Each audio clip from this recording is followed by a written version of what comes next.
Well, I've started doing a podcast for the NHS. Oh yeah, as a voluntary thing. There were some people who wanted to do some like tips on staying sane for doctors, so I'm helping them with that. Is that friends of Lara? No, it's completely. It's been put together by the Duke's Club, which is the UK and Ireland Society for the Training of Colorectal Surgeons.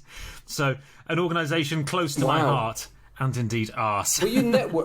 Were you networking then when you went and had your arse inspected? Absolutely, yes. Did you surreptitiously place a business card up your arse? I did. Yes, it gave a whole new meaning to pressing the flesh. Oh, what's this? Oh, let me just pull it. Oh, business card. Very good, sir. Yeah, so we'll get in touch with you. I like a creative pitch. Be good if you could shoot it out like a magician, flicking cards. like a Thai businesswoman. Well, how long did it take us to get back to people bending over and shooting things out their arse? It's been a long week. Christ. It's been a long week, and we both work with quite professional people who... and or children who don't appreciate this. Despite being masters of them. Yeah, well, absolutely, yes. Hello and welcome to That Was Genius, the little history podcast in which Tom, who's the other man over there, hello, sounding like a very elderly English gentleman, the man who stiff upper lip and a twiddly moustache. Yeah, coronavirus isn't going to get me. Yes. And me, Sam, who sounds like a fragile snowflake millennial. I got through the Boer War. Discuss history topics on a theme each week. We decide the topic the week in advance, although this time we didn't really want to do it, but the audience demanded. And everything else that happens is a surprise. And what is the topic we didn't really want to do, Tom?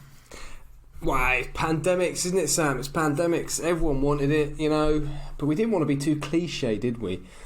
But we didn't. In the end, but there we go. People were battering down our front doors, weren't they, Sam? Absolutely, yes. They were marches. Knocking at the back doors as well. Knocking at the back doors. Upstairs, downstairs. Yes, there were marches, there were protests. The police have been setting up checkpoints, partially to swab people and partially to demand that they sign the petition saying, that was genius, you must do historic pandemics. Absolutely must do pandemics. So we eventually gave in, largely because we're democratic individuals, aren't we? Yes, and partly because we're lazy. It saved us the effort. Couldn't be bothered thinking up a topic ourselves. Absolutely. Yeah, and thank you also. We've had more audience interactions this week, haven't we? We have. It went a bit quiet for a while. Yes, presumably because you all had coronavirus, not just because you don't want to talk to us anymore. Yeah, lots of coughing. We had lots of messages sent to us. And just yeah. Absolutely, yes. Lots of dry coughs and lots of people complaining that they can't taste anything anymore. I mean, if you had taste to begin with, you wouldn't be listening to this podcast. You'd be listening to Dan Carlin. Hold on. I'm laughing at that like it was a great joke, but it was incredibly insulting. She can do both. What have people said to us? We had Mango Man kindly explained why you were right about pumpkin being a fruit. Thank you, Mango Man. Absolutely. Thank you, Mango Man. I will take my victory gregariously and without making too fine a point of it. I'm not going to start chanting, Tom, you're shit. And you know you are. I don't need to do that. You already know you are. You don't... We also had Eric Brubaker from Seattle in Washington who messaged us on Facebook saying, love the podcast. He's binged them all the way through from the beginning. I think he found us from History Impossible. Yes, he did, which is a podcast who we crossed promos with a little while ago. Very good podcast. Go check it out once you've listened to us. Whoa. Are we getting anything back from that? Actually, the guy who presented it said something very nice about us on Facebook the other day in a history podcasting group. Thank you, Alexander. So yeah. All right, fine. Okay. I'm a capitalist, Sam. I know you are. I ain't giving nothing out for free. It's got a terrifying peek into your marriage there. So, yes, I mean, Eric also had some suggestions for future topics as well, but we'll come on to those later, I think. Didn't we have... I thought I read somewhere that someone had recommended when in doubt do an Indian accent, but I couldn't find that. Was that on Facebook? That, I think, was on Twitter.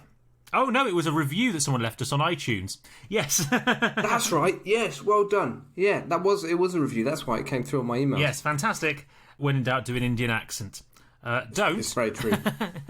Sam, you're such a disappointment to your family, you know? Your mother is so ashamed. That was wonderful. It's such a shame that none of it's going to make the cut. For the audience, there was a good solid 30-second stream of bum/deli riddled innuendo.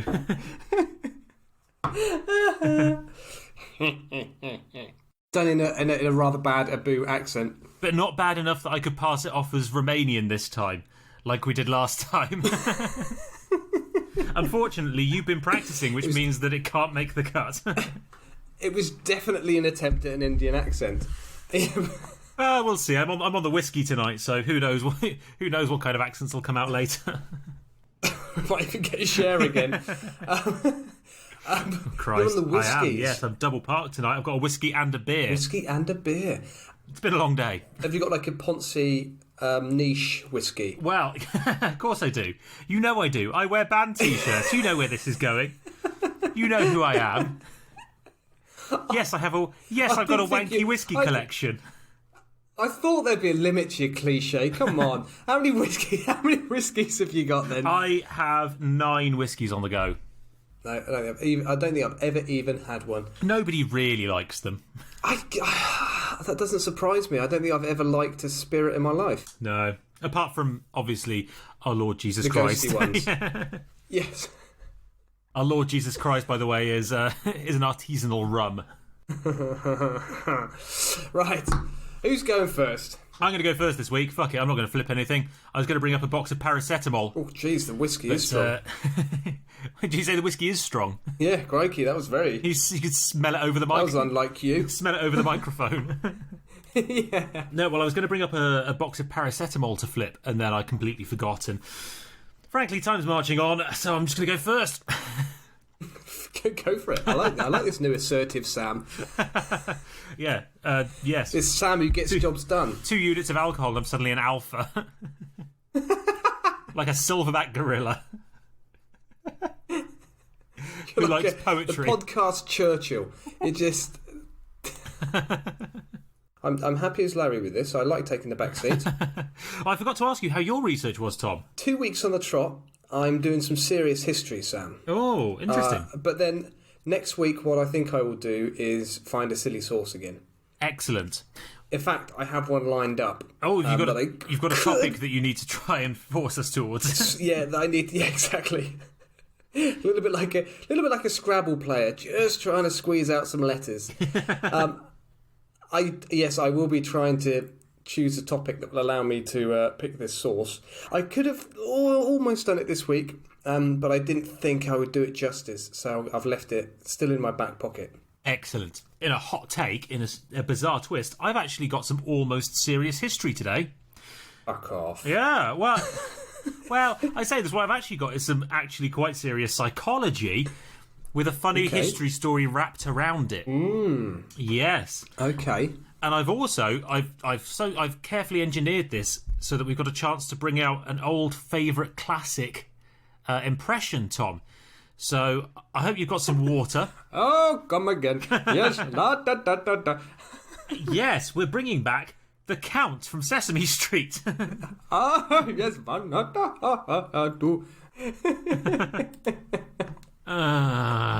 Whoever gave that review on iTunes, look what you've done. You've just enabled a racist. I hope you're proud of yourself. Enabled a racist. Oh dear. Honestly. I'm not the racist here, Sam. Racism is about treating people differently based on their race. I do stupid French accents, stupid Indian accents. I'm not so keen on the African accents. I think that's a bit... Oh, I see. So someone has a self-imposed limit, do they? So someone's morality goes as far as, I'm going to do the accents I want to do. At which point, after that point, everyone's a racist. Oh dear. Yeah, so let's start. Let's do some history and or psychology. Again, fucking incredible leadership skills. I'm with you.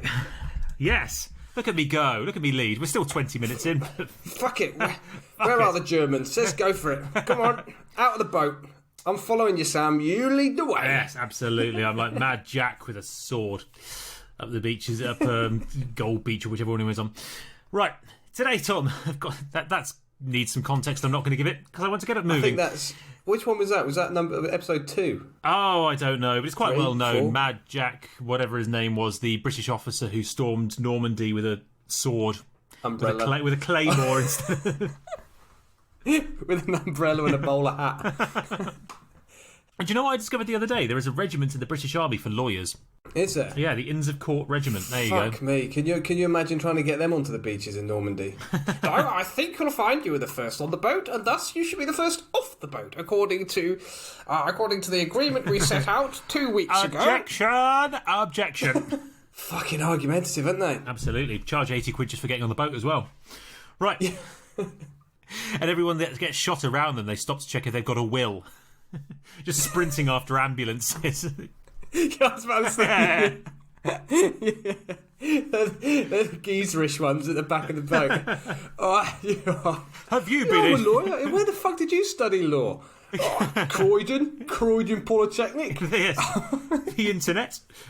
Have you been injured in a beach assault that wasn't your fault? You could be entitled to compensation.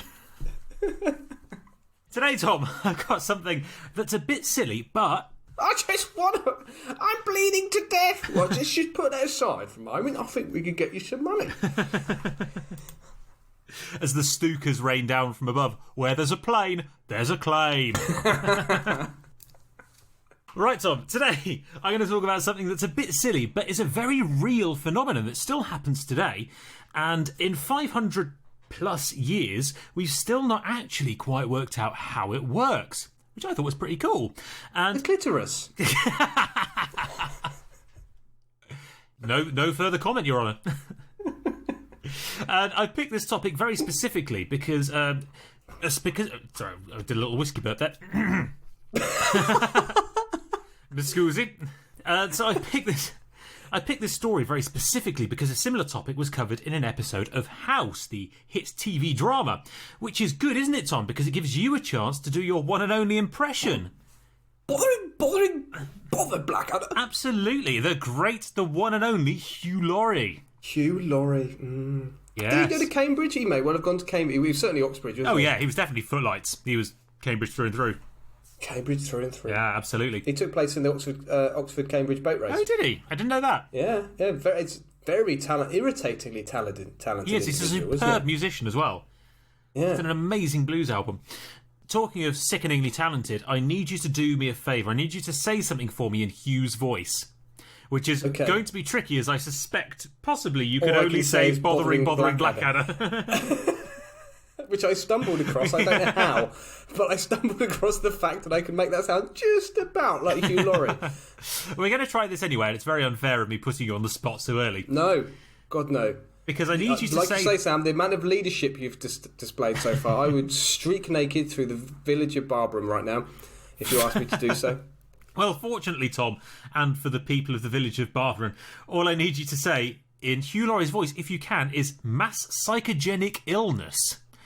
Or, if that's a bit tricky, collective obsessional behaviour. Crikey, which one was hard? What was the first one? Mass Psychogenic Illness. Mass Psychogenic Illness? Very good. 10 out of 10. One? Collective obsessional behaviour.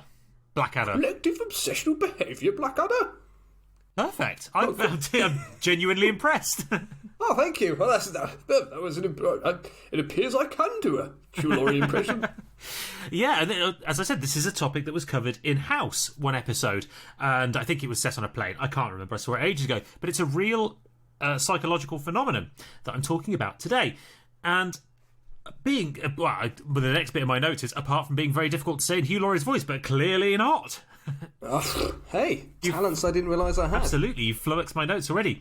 So this is a condition whereby a lot of people in close proximity, so as part of one community, start exhibiting the same symptoms of illness or madness. And they do it because someone else in the group does it. So it becomes a literal psychological pandemic. I can't think of anything that people have done recently that could fall into that category. Absolutely, he says, sitting on a throne of toilet roll. No, I can't think of... Literally nothing springs to mind at with all. hands so dry that they're bleeding. Yes. Literally, my knuckles are raw. Having baked enough bread to feed the Russian army. I can't think of any examples. No, prescient, right? Today, Tom, in my history story, I'm going to talk about a week ago. Yeah. Well, sometimes it is just a behavioural phenomenon, and people will go and do silly, strange things like buying toilet roll. But sometimes it's gonna...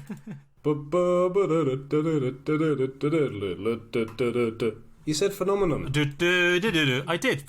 No, I've just said it now. Shit.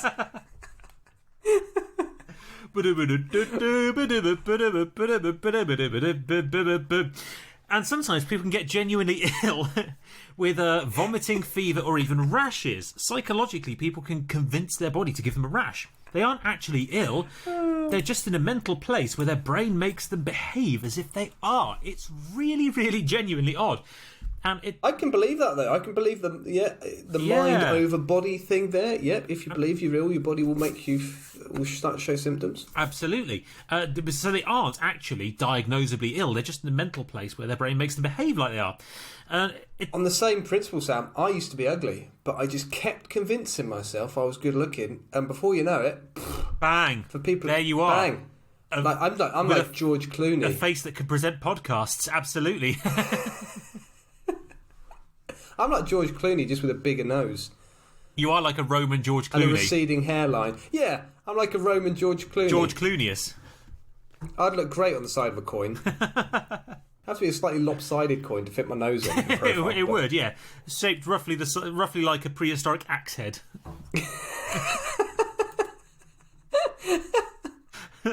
Little harsh. Little harsh. It would appear that this coin has been clipped. You see, what used to happen is people would clip a little bit of the coin and melt it down. No, that's just Emperor Tom. He had a big nose. The coins were shaped that way. And no one in the Roman Empire forgot it because the coins had kept poking them in the leg whenever they kept them in their pocket. Everyone had very holy trousers when Tom was emperor. So, anyway, mass psychogenic illness tends to be triggered by high stress but very repetitive situations. So, kind of a stress that comes along every day. So, it could be the news, for example, with coronavirus like we're having at the moment. Hearing the same bad news every day can trigger this kind of reaction.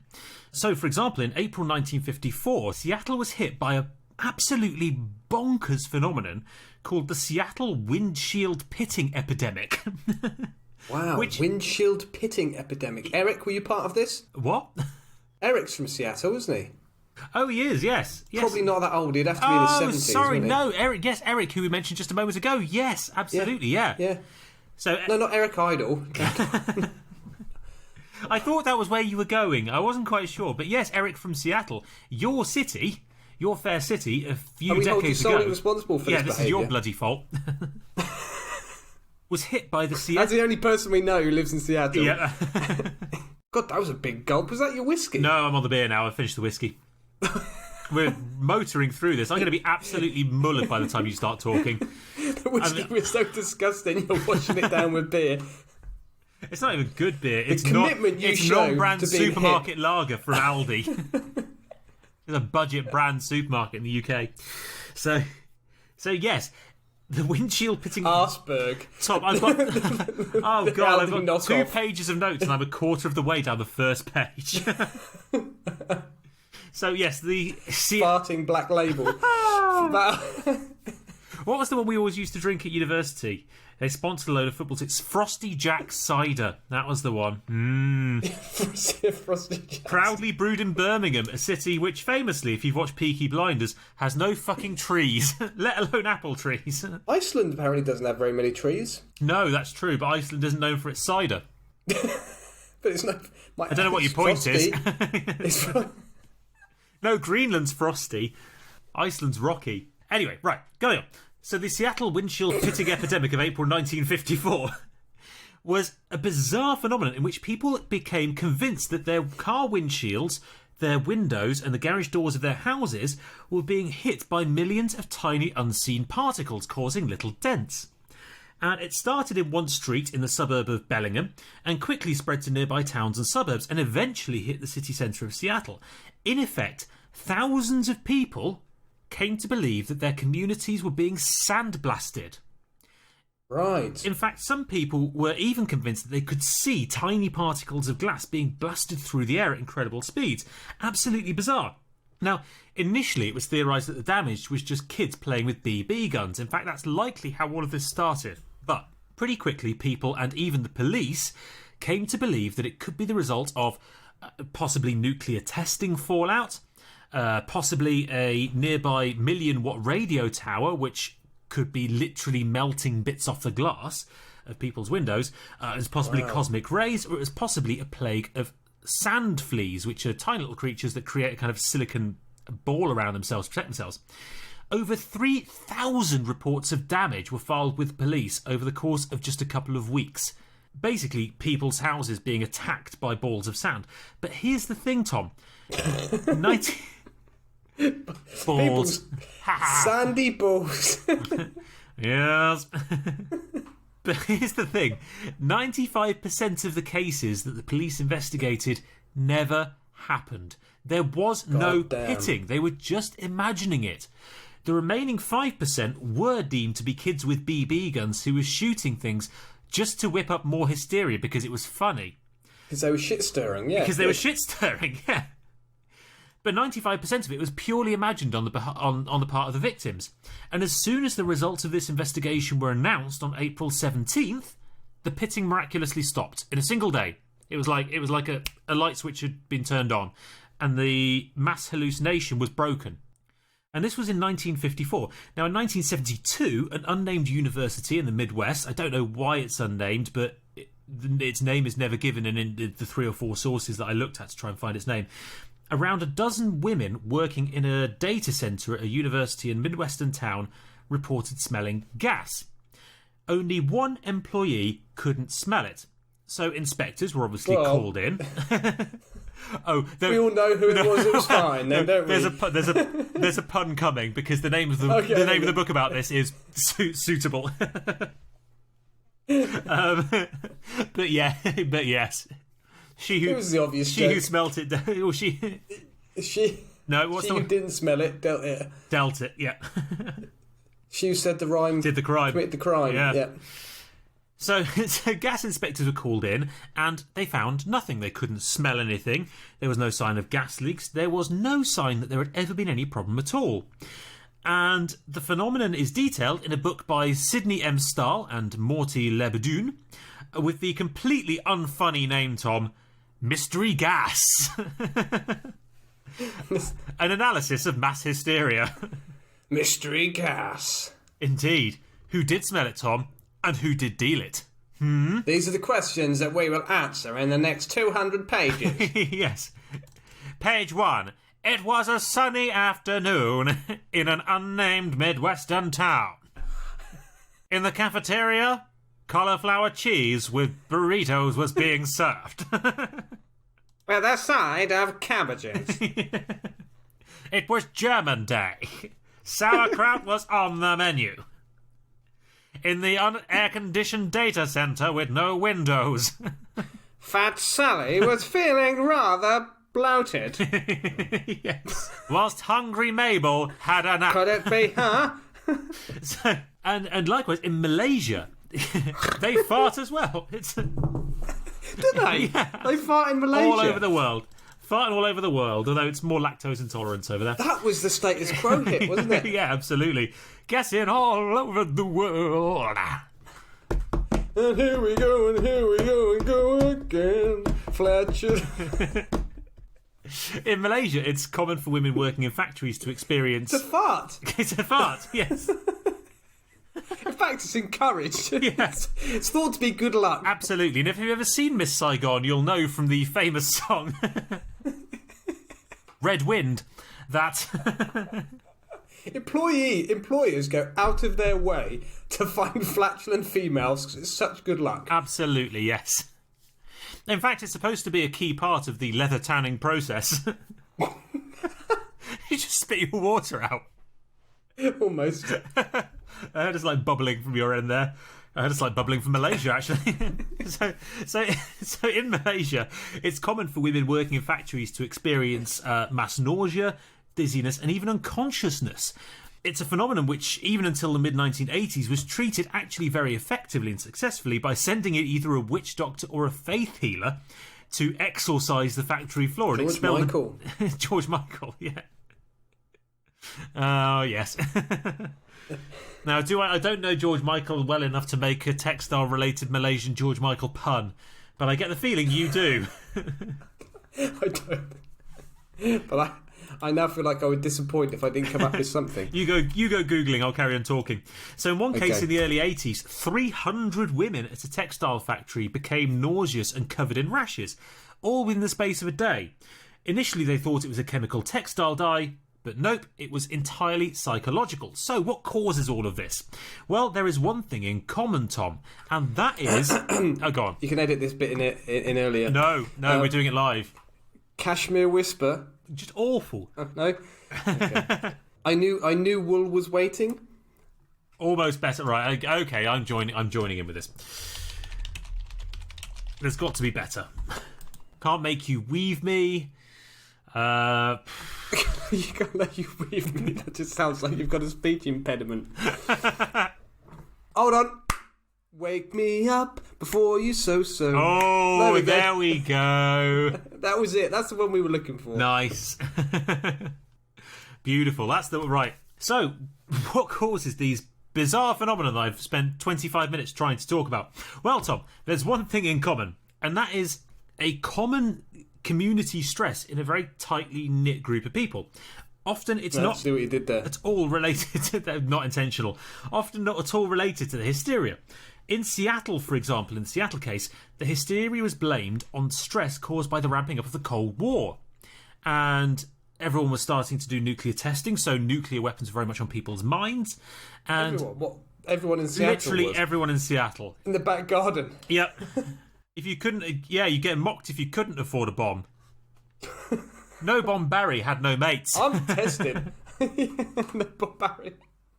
I don't think I've ever interrupted you as frequently as I have this episode so far. No, you're doing well. Luckily, I'm drunk, so it's washing over me. It's just a wave. It's like talking on the phone to my grandma. You're a disgrace, Sam. What did you do? So in Seattle, everyone was very worried about the ramping up of the Cold War. I'm determined to get fucking through this. Nuclear testing and impending wars in the Far East. And this was particularly true among those who had fought in World War II, who now lived in the relative professional comfort of suburbia and were watching on, which is where obviously the pandemic started, and were watching on with increasing worry as the world around them seemed likely to crumble into war once again. So that's where that one came from. In the university case, the employees who smelt gas were almost all women. They were working minimum wage jobs in this data centre whilst trying to support their partners who by and large were studying for unpaid postgraduate qualifications or PhDs. So they had a lot of financial stress and a lot of relationship stress going on.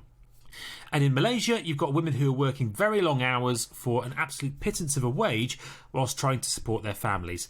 So these are groups and communities who are pretty fragile, and as soon as one snaps, the entire house of cards fall down and they all snap and exhibit similar symptoms at the same time. So that, in very long-winded form, is the background, Tom. And it's very interesting, I think you'll agree, but it's not very funny, apart from the fart jokes. So... So why don't we silly it up a bit Sam style? And I'll try and keep this one quick because I've got a good historical example of it. And we're heading to the late 1400s in Western Europe for a spate of nuns becoming convinced en masse that they're cats and dogs. Right. Yes. Now, the thing about nunneries, Tom, is that they're not much funnery. Ha ha. See what you did there? Yes. I'm slightly ashamed of myself. Places of regimented life and solitude where young women, they apparently quote-unquote volunteer, but basically they're sent by their families against their will for several years of boredom, homesickness, and a complete inability to explore the world around them. Even by the pretty poxy standards of 15th century fun, it's a boring bloody life. There's no boys, although plenty of other women. There's no parties. There's literally nothing to look forward to. Which is why these days, now that no one is being forced to go to nunneries, No one is, apart from, obviously, Whoopi Goldberg. Weirdos. Yeah, just weirdos. So, obviously, this is kind of the period of dancing crazes, which I think we vaguely touched on in this podcast before. A lot of mass hysteria. Which is where Sister Act was actually historically very accurate. Yes, absolutely. Once one person starts singing gospel, everyone else has to. Yeah. And so in 1491, in the Spanish Netherlands, something very, very odd happened. And this is the first... I'm glad you're talking about the Spanish Netherlands, because I'm going to be explaining the Spanish Netherlands later. Oh, are you? Interesting. It's a weird geographic concept, isn't it? Yes, it is. Yeah. Is your pandemic the Spaniards? Is that what you're doing? You're just in the uncontrolled spread of Spain? Yeah. Yeah. Otherwise known as Spanish flu, I suppose. Well, yes. Yeah. And, or just laziness. I was going to make a joke about how it's currently a dormant disease. So 1491 in the Spanish Netherlands, something very odd started to happen. A group of nuns, apparently possessed by witches' familiars, so the animals that witches keep as their best friends, who are also homes to Satan, obviously, began to behave like cats and dogs. They were howling, they were climbing trees, and when they got to the top of the tree, they were either throwing themselves off whilst flapping imaginary wings. Because all cats and dogs have wings. Well, birds. Okay, some of them pretending to be birds. Or they were waiting at the top, Tom, to pounce on other nuns. or just to encourage some firemen to turn up. Just a bit of fun. It's the nice men to turn up. Just spice things up a little bit. 15th century stripper. Oh, I'm a cat. Oh, I'm stuck up the tree. Oh, and you're a lovely fireman. I'm just going to sit up here licking my own ass until a man turns up with a ladder. And then I tell you what, he can take my pussy. He really can. There we go. We all knew it was coming. I know, so I decided not to be subtle about it. Really? Such a change for you. They usually call you Subtle Tom. Yep. Barely know he's here, Berry. Tread delicately, Tombo. Yeah, that's you. So some of the nuns started pouring and rolling around in the dirt. And kind of play fighting with each other. As I said, no men, lots of women around. And presumably began to lick their own or each other's arses. So unsurprisingly, when news of this got out, an exorcist was brought in, who was apparently sexually propositioned en masse by the nuns. God, poor sod. Absolutely. It was a surprisingly long... What did he do? Well, it was a surprisingly long and hard exorcism, Tom, that one. It was, yes, it took a few days longer than anticipated and much more exhausting than initially expected. Yeah, his fortunes kept fluctuating. 1 minute he was making his progress, next minute he was coming out again, then he was making a bit of progress. Yeah, he was just in and out and in and out. Absolutely, yes. Praying hard all the time. I mean, all you could hear coming from the cloisters was, oh God, he's prayer. That was Well, that's what he was telling all the nuns to do. He said, look, just get on the floor and pray. Absolutely, yeah. I'll stand behind you and make sure you're doing it right. Mm-hmm. Very difficult job. I do hope he charged the abbot double for all of his efforts. So around the same time as this was happening at a nunnery in France, unfortunately, it seems to be a bizarre thing here that getting the actual names of places is very difficult. I don't know where the nunnery was. For some reason, it's not mentioned. Make somewhere up. Absolutely, Make up a French name. And Montbaguette. Yeah. Very steep mountain. Yeah, absolutely. With a volcanic mountain. It's got a thick crust. Yeah, I don't know why it's not mentioned, but apart from being a large French nunnery, is all the sources mention. So at this one large French nunnery, one of the senior sisters began at the same time every day, for no reason whatsoever, to meow. Now, initially, this was just for a brief period when she wanted some kibble, presumably, or wanted to be let in and then immediately out again. But pretty quickly, it became a regular occurrence for several hours a day. And other sisters began joining in. Pretty quickly, the entire convent was meowing for several hours like clockwork every day, which unsurprisingly freaked the fuck out of the nearby townspeople as the screeching and caterwauling echoed over the rooftops. Obviously, they thought it was a satanic possession. And it scared them to the extent that the army had to be brought in armed with sticks and barricade the front entrance to the nunnery. Amazingly, although not entirely surprisingly, as soon as the army threatened to beat the shit out of the nuns until they stopped that bloody racket, almost immediately Satan left the nuns and they stopped meowing. Or the nuns got what they actually secretly wanted. Which was a whole load of soldiers with big hard sticks. Exactly. They're actually just randy young females. With firm baguettes. Yes. They had heard about what had happened to the exorcist in the Spanish Netherlands and thought, how can we get a small boy to come around here? Not a small boy, a seasoned exorcist, a large man, yes. We have been reading the ancient scrolls of Magic Mike. And Saint Magic Michel. Yes. And again, it's a similar time to this. So all around the kind of beginning of the 1490s. And unfortunately, there is an original source which does describe this, but there's no English translation of it. It's all in German. And my middle German isn't good enough to be able to read it. I could just about read a menu. There was a similar occurrence in Germany, where one particular nunnery, somewhere in probably Saxony, possibly Brandenburg, saw the nuns start to bark like dogs and obsessively bite each other. The nuns would latch on to one another's arms for prolonged periods of time, which presumably made praying quite difficult, and would only release their jaws once they got too tired, and they would start again once they were adequately rested. So they would be nibbling on each other all day, every day, until one of them got too tired, had a nap, and then woke up and started biting her friends again. They're not being fed. Well, quite. Maybe that was it. Maybe there was just a period of starvation. Called the Middle Ages. Yeah, maybe they just really needed some protein. But bizarrely, as news of this spread, the disease spread as well. So as news of it got from one nunnery to another, nuns began biting nuns in other places, and pretty soon this was a full-on epidemic which had spread all the way through Germany, had spread into France, had spread into the Netherlands again, and even made it as far as Rome and the Vatican. The biting nun syndrome, which I imagine must be a bit like that scene in Father Ted where Dougal's so hungry that Ted starts to look like a magic-speaking burger. And to be fair, I can imagine that in all that white and gold, the Pope probably looked a bit like a Magnum or a Mr. Whippy. So, go on, just have a little nibble. Just a little nibble of the Pope. Of the paper ice lolly. How many Catholic priests do you reckon had the nickname Mr. Whippy? Not as many as had the nickname Mr. Tickle. Yeah, Mr. Whippy's a strange Mr. Man, isn't it?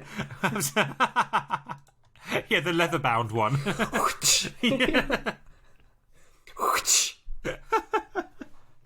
Mr. Whippy's in his cellar again. What's he doing, children? He's doing some DIY. He appears to be making something out of wood. Is it a rack? That looks like Little Miss Dildo. What's she doing? I think you'll find it looks like Big Mr. Dildo. She's going in and out of Mrs. Smiley's back door. What's she doing in there? Mr. Buttplug has knocked on the door. Mr. Buttplug isn't welcome, but he's forcing his way in. Mr. Buttplug is standing in the doorway, so nothing else can get in or out. Anyway, so after a couple of weeks, the biting pandemic died down and everything returned to normal. But there we go, Tom. The meowing and biting nuns of the 1490s, a story which is bizarrely but very accurately connected to smelling gas in the 1970s and a broken windshield in Seattle. There we go. Fuck me, are we going to do this episode in 2 parts? Well, fuck it. We can just do a really long episode. Why not? I'm Tommy 3 pages. I'm Tommy 4 pages today. Oh, Christ. Well, it might be 2 episodes. I think it's going to be part 1 and part 2 edition here, isn't it? Excellent. Anyway, right, so my turn. This week, I wanted to draw the attention of listeners to how shit and miserable some periods of history were. And you've kind of 2020 is turning out pretty well. You've given us a good insight into what life was like in the 1490s for some females who were forced to live in nunneries. Yes, and indeed Malaysian factory workers in the 70s and 80s. Yeah. In fact, most periods in history were quite shit. In fact, all periods of history were shit in comparison to life in civilised countries since Second World War, really, aren't they? They're all Pretty a bit much. naff. We've got nothing really to complain about. No, and through the power of contrast, I hope just to make everyone feel much better about their predicament. Go on. That sounds brilliant. On that subject, the predicted deaths from coronavirus are very large. There's an uplifting sentence. But compared to pandemics... compared to pandemics from the past, it's predicted to kill only a very small percentage of the population. Now, obviously, this will be a no consolation. So stop whinging. Yes, I was going to qualify this with, obviously, anyone who's lost a loved one due to coronavirus, it's still a horrible thing, absolutely. And many still will lose loved ones to coronavirus if estimates are correct. It's just an objective attempt to put the coronavirus in its historic context of pandemics. So I mentioned that the coronavirus is only predicted to kill a small percentage of the population. A very, very worst case scenario is that it would kill 1% of the population. And that was a figure that was being bandied around quite early on, wasn't it? Maybe 3 or 4 weeks ago. Yes. And it turns out it's unlikely to be anywhere near 1% of the population. For the UK, though, using that as an example, with a population of 66 million, that would be 660,000 people, which is a massive number. A huge number. That's more than were killed in World War II, Brits, I think. It's exactly what I was going to say. It's an interesting comparison. The UK lost 450,000 lives in World War II, and 67,000 of those were civilian lives. And that was with a population of 47 million compared to 66 million. It looks as if, the government in the UK is hoping to keep the number of deaths to around 20,000. So it's still a massive number. And like we say, that's compared to 67,000 civilian losses during 6 years of the Second World War. However, when you look at it in comparison to some of the famous pandemics of the past, it really is small. Let's start with a very well-known one. The Spanish flu killed 20 to 50 million people between 1918 and 1920, and estimates vary. Some people would say more, some people would say less than that, which would have been a really nice silver lining for those who managed to survive the trenches. Absolutely, yes. That was in the region of 1 to 3% of the world population. Pretty horrible, isn't it? That's huge. But that pales into comparison when you look at the Black Death that took place between 1346 and 1353. And we have discussed this previously on the episode where I discussed Boccaccio's Decameron. According to some academics, around half the population of Europe died in 4 years. Half the population of Europe died. It's just incredible. And obviously some areas were hit harder than others, with, for example, the Italian city-states being particularly unlucky due to the importance of trade to these cities. It just spread very quickly. That is bad. Very bad. And areas that were particularly badly hit, like Venice, lost as many as 80% of the population. So just ridiculous. And there were whole villages wiped out. Istanbul, also bad. Yes, very bad. Well, we're going to come on to Constantinople shortly. Oh, Tom, that's the last thing they need, is us coming on to them. They've suffered enough. It's adding insult to injury, that. That's disgusting. Yep. And you can possibly cover the whole of Constantinople. You'd have to work very, very, very hard if you were going to really do that properly. The plague would have had to have given you a right hard on. That said, worse ways to go, aren't there? What, being killed of the plague? Being killed of the plague and then wanked on? I'm not sure there are worse ways to go, Tom. I think we may just have defined the worst possible way to die. No, I was thinking of a pandemic in which everyone just got really randy. Oh, I see. Which was my bonavirus joke, which I actually thought was quite good, but you just glossed over. Oh, I didn't even hear your bonavirus joke. I was too wrapped up in myself.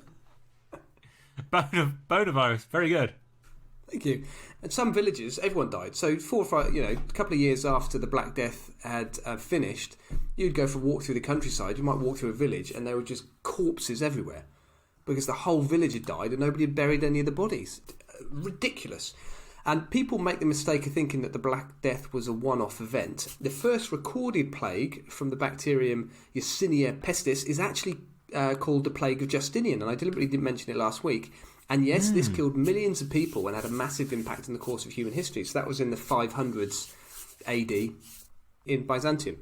During the Middle Ages, there were outbreaks of the plague almost every decade in Europe, and it became just part of life. The last major outbreak took place in Marseille in 1720, but there were still outbreaks of the plague into the mid-19th century, when around 10 million Chinese lives were lost to the plague outbreak, and there were outbreaks in San Francisco and Sydney as late as the start of the 20th century. So when you look at it in this context, disease pandemics are rife throughout history, and they're often really, really horrible. As is well known, and we've joked about this heartily on many occasions during this podcast because it's such a funny topic, European Old World diseases absolutely smashed the Americas, the New World, and places like Australia and New Zealand. Some experts have gone as far as to say that 95% of Native American deaths were the result of Old World diseases such as flu, cold, smallpox, measles, those sort of things. And away from the Americas, around 50% of Aboriginal Australians were killed by smallpox when the continent was first colonised by Europeans. So there you have it, a quick whiz through with some stats just to give some gruesome context for coronavirus. So don't moan about not being able to get to the gym, unless you've had someone die.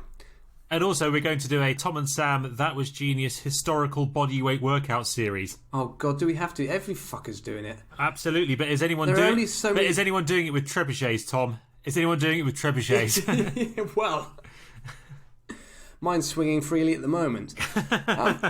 Barely an onager, what you've got down there, Tom. Barely an onager. I'm so fed up of seeing people on Instagram doing squats and lunges. Oh look, here's a workout you can do at home. You were a personal trainer for the last 5 years. You spent your entire life telling people to do squats and lunges. I know, but I didn't have it flooded all over the bloody Instagram. Oh, a squat. Oh, a lunge. Look, you can still do squats and lunges. Even though you're working at home, you can still do a squat and a lunge. Here's a lunge and a squat. Look, you can do the lunge backwards as well as forwards. Fuck off with your squats and lunges. Just chill out. I like the real hardcore fitness fanatics. You know, the guys who've got, I'm PT Brad, and I post pictures of myself looking buff every day. Who are now stuck at home and can't get to the gym. Who are just fucking, rather than just eating a bit of cake for a couple of months and getting a little bit fat and just chilling out, they're doing all these stupid fucking exercises to try and keep their gains. Anyway, rant over. Fed up of seeing people fucking squatting and lunging. So the That Was Genius Fitness DVD is available in all good shops now. You can also download it on Amazon, in which Tom does nothing but squats and lunges whilst whinging about other people doing squats and lunges. just like all of those people outrun by bog roll, whinging about everyone else who's already got their first install on all the bog roll. Absolutely, yes. The hypocrisy is rife, isn't it, at the moment? Yeah, Tom's actually just... The difference here is that Tom's going to be doing squats, lunges and burpees whilst wearing Lorcus Segmata, the traditional Roman armour as depicted in all Hollywood films.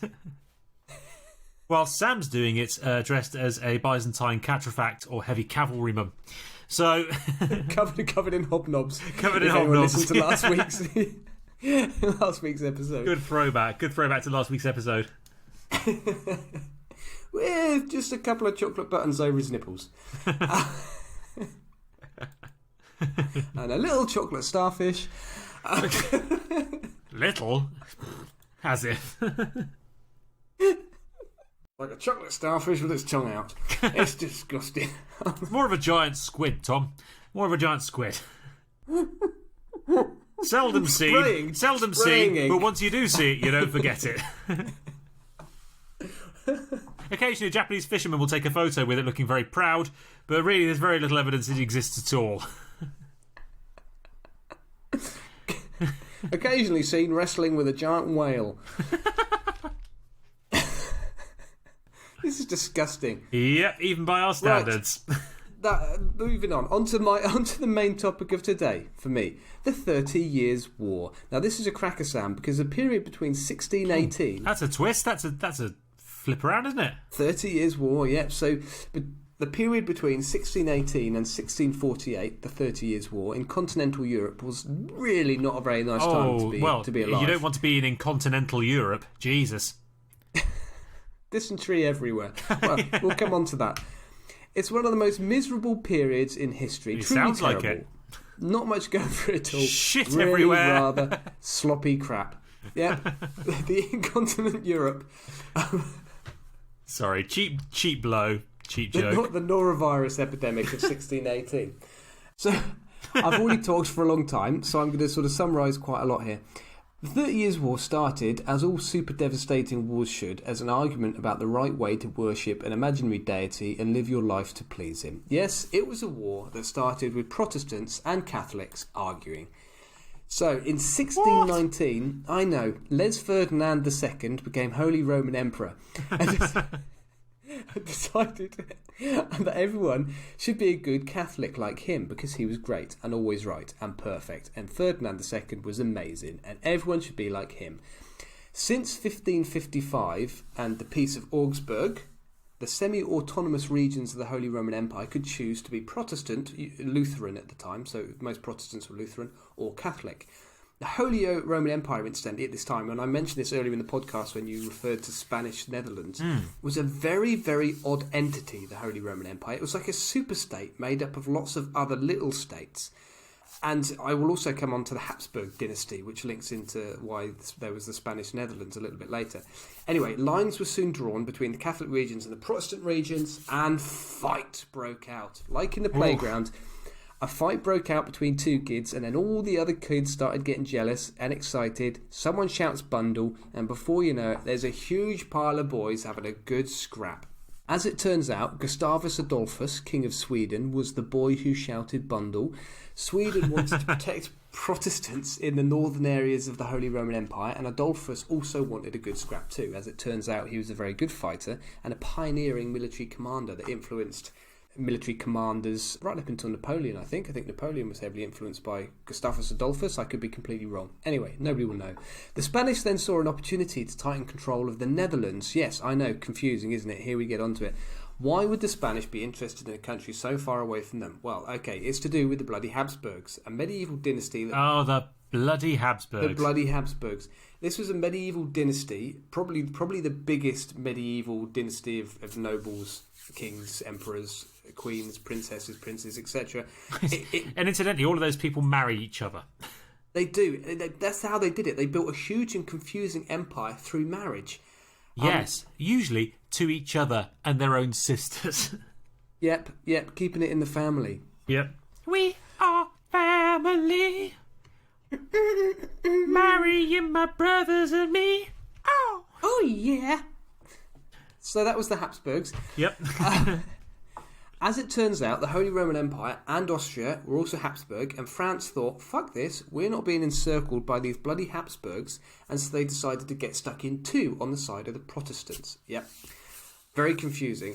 Honestly, have you ever looked into this, Sam? Have you ever looked into this period of history in the Habsburgs? No, not really. I mean, I make lots of jokes about the Habsburgs and their inbreeding. But beyond that, no. It's very, very, very confusing. The Holy Roman Empire in this period is, it's complex. Anyway, what ensued was a colossal bundle, which at times included England, Scotland, Denmark, Norway, Russia, and the Ottoman Empire. So it was almost a world war. It has a feel of the First World War to it. Anyway, why was this period of history so shitty? The war ranks as one of the most destructive in history. The area now called Germany was particularly badly hit. Not only were there battles and general military nastiness, but there were plagues, disease, famines, bankruptcy, marauding mercenaries, devastated towns, the works. It just wrecked continental Europe. And the pandemics that occurred during the war were exacerbated by the sheer amount of movement, so troops and refugees were moving everywhere. And the refugees and the soldiers were also living in close quarters with questionable sanitation, as you could easily imagine. So there were outbreaks of plague, typhus, dysentery, and scurvy. Arr. The pesky scurvy. Did they not have any limes, Tom? Nor did they have any sauerkrauts. Although there were lots of sauerkrauts, but there was no sauerkraut, you know. Oh. Why, Tom? Tell me why. the narrator has suddenly become Irish. Well, isn't Why did you have some vitamin C now? Isn't the pirate accent now quite Irish anyway? No, it's a West Country accent. Well, can't we just get on here, pirate? Why are we always making people walk the plank? Why can't we let bygones be bygones and just, have a nice knees up? Some areas of Germany lost between half to 2/3 of their population, and to make things worse, there was a major outbreak of witch hunting around the same time. Probably, like you said, because of stresses on society. And I just can't help but think this is a really good thing to do when everyone is already got their backs up against the wall. Let's all stick together, get through this, and have a witch hunt at the same time. What are you going to do when you really want to dance? When your back's up against the wall? Have a witch hunt up against the wall. Ooh, baby. I don't even know that song. Get down on it. Get down on it. Get Let the bonfire! Let the bonfire! There we go. The reason there we go. The reason I didn't know the rest of that song is because it's not used in quite as many sofa adverts as the chorus.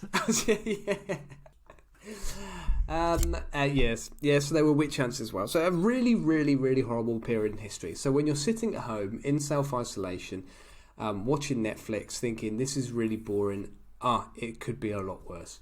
But to finish, I'd like to talk about a particularly odd and silly event that led to the 30 Years' War called the Third... Let me start that again. But to finish... It's blissful stuff. But to finish, I'd like to talk about a particularly odd and silly event. And now that's merged into bottom. Eddie, why have we been at war for 30 years? I don't know, but to finish, I'd like to talk Do you know what? a particularly odd...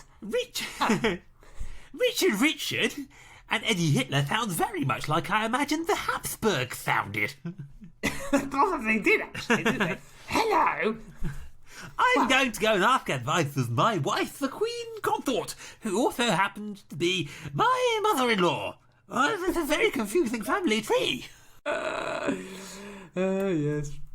Anyway, this particularly odd and silly event that led to the 30 Years' War was called the Third Defenestration of Prague. Ah. Now, this caught my eye during my research because I remember coming across the word defenestration at university when studying one of the Crusades, and it made me laugh back then. Do you know what it means? Yes, I do, because it was also a very popular punishment, quote unquote, in the Cold War. People who were naughty would accidentally get knocked out of windows. Yes. So for listeners, defenestration is an actual word, means to be killed by being thrown out of a window. Yes. How niche is that? It's a great word. I mean, you say niche, it's actually, throughout history, a very common form of murder. Well, that's what's so funny about it. Because it sounds very grand, doesn't it? The Third Defenestration of Prague. But basically what we're saying is the third time we threw some blokes out the window. Hey! It's happened twice before. It was great fun, so we thought we'd do it a third time. We picked him up, we opened the window, and then we went, whee! It was his birthday, so we decided to give him some bumps right out the fucking window. Birthday, break your neck. Yay! Right, who's next up? A celebratory splat. After a celebratory sprat in Prague. As mentioned, the 30 Years' War broke out because Protestants in the Holy Roman Empire were having their freedoms removed, particularly by Ferdinand II. On May the 23rd, 1618, 4 senior Catholic noblemen representing Ferdinand, Holy Roman Empire and also King of Bohemia, amongst other things, met senior Protestant noblemen backed by a mob who were upset because the construction of Protestant chapels had been stopped by Ferdinand and the land had been given to Catholics. These Protestant noblemen had earlier started a protest rally outside Prague Castle, and it was creating quite a scene. After all, they were Protestants. Oh.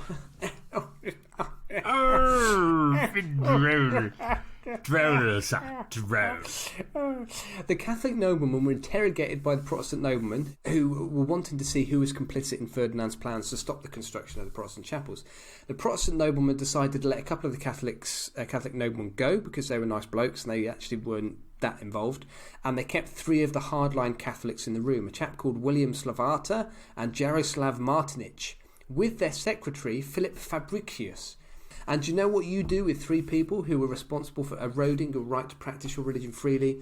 You throw them out the 3rd floor window of Prague Castle. Very good at getting rid of smells as well. Just spray some Philip Fabricius around. Fabricius. Get rid of the stench. Get rid of the stench of Catholics. Spray some Fabricius. Stench of Protestants. Stench of Protestants. It's late and I'm drunk. I'm swinging wildly. This is much like me playing actual sports. I'm just swinging my bat wildly and seeing what hits. See what you hit.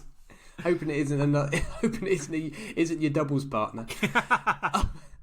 Sorry, Tom. You're whack. Anyway, the 3 people that got thrown out the window actually survived, bizarrely. And there's a ground floor window. Yeah, exactly. Largely a show execution. They actually had to climb. The Catholics claimed it was due to angels softening their landing, while the Protestants claimed retrospectively that it was because they landed on a pile of dung. Angels dung? It could be God's own shit. The Lord doesn't shit, Sam. We know the Lord is higher and mightier than that. No. Philip Fabricius was later given the title Baron of Highfall by the Emperor. Oh! Hello, I'm the Emperor, and I've got a funny one for you. You, Philip Fabricius, you fell out of the window. And I am going to call you Baron of Highfall because you fell from a height. And your friends, I am going to call the Count of Mount Poo.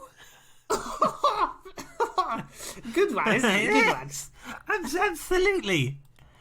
And Sir doesn't die a lot. Not because you don't like dyeing your clothes. No. Not because you don't like playing dice games. No. Although you do. You like both of those. By the way, that's a very nice tie-dye ruff you've got on. Oh dear. On the subject of silly names, I also came across in my research a wonderful couple of Habsburg nobles. There was Philip the Handsome. Having seen pictures of the Habsburgs, no. 3 eyes and gills. So Philip the Handsome. Yes. Philip the Handsome, also a little bit like Kevin Costner from Waterworld, and he married Joanna the Mad, who just had incest-related bonkersness. Yes. He was busy at a nunnery going around biting people. Yes. So Philip the Handsome and Joanna the Mad, who genuinely was mad, and Philip the Handsome, it was ironic, he was ugly. Well, you don't want to call Joanna the Mad. You don't want to. Yeah, you're not going to say. No, you don't. You don't want to piss her off. You don't. You just don't. You don't want to do that. Never do that. No. Turns out, I'm going to put this out there, Tom. Turns out, podcasting slightly drunk is not a great look for me.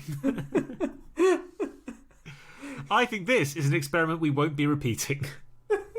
Well, you will be tomorrow morning. I've only had 1 beer and 1 whiskey, but it seems to have slightly dulled my usual razor sharp. Well, I said my usual blunt wit. Oh dear! Excellent. So that was my piece. That was my piece. Fantastic. Very, very good. I was also good. Yeah, oh, whatever. Go on.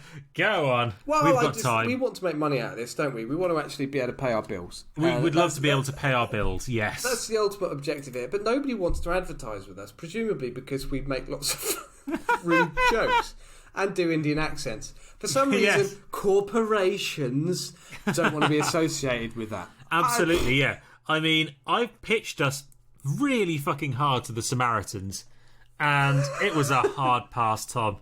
It was a hard pass. But anyway, I thought we could start doing our own adverts. Oh, good, yeah. Just maybe inserting them in. So I've got this one's read by David Ginola. Wow. 90s Whoever's advertising this is on a budget. Is it for double glazing? The smell of aspiration, the odour of belief. Remove self-doubt with a sniff of the snout. Everest, by Maurice Wilson. A perfume for men. With pop and up we go.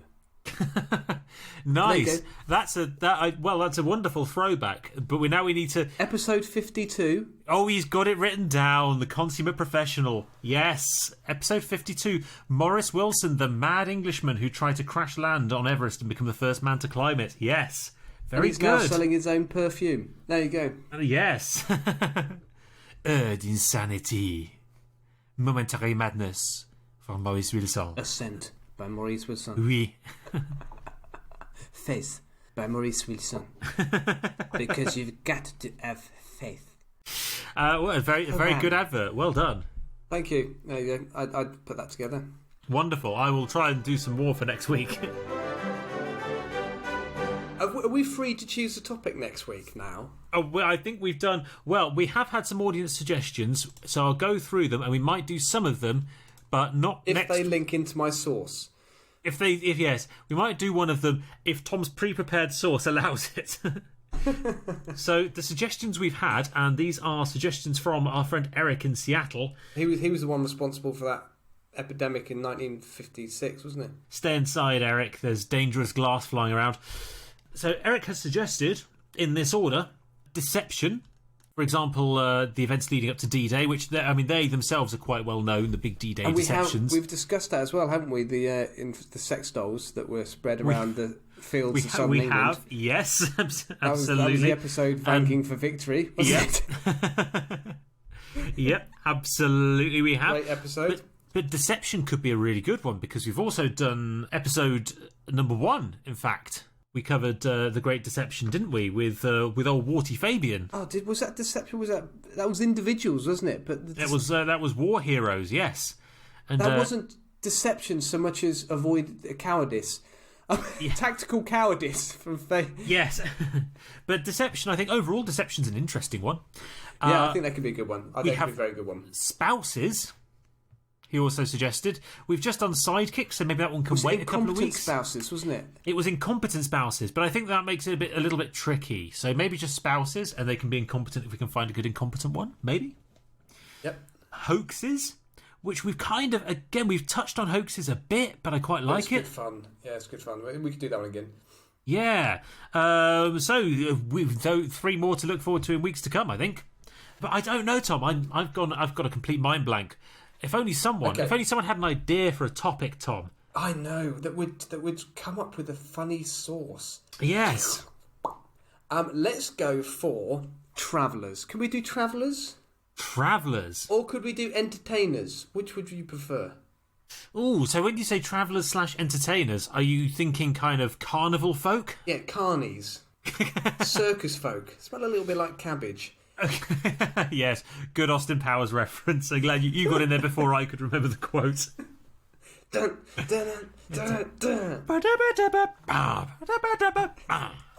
Beautiful. Okay, let's do Travellers. That leaves it wide open, doesn't it? Excellent. Travellers it is. Perfect.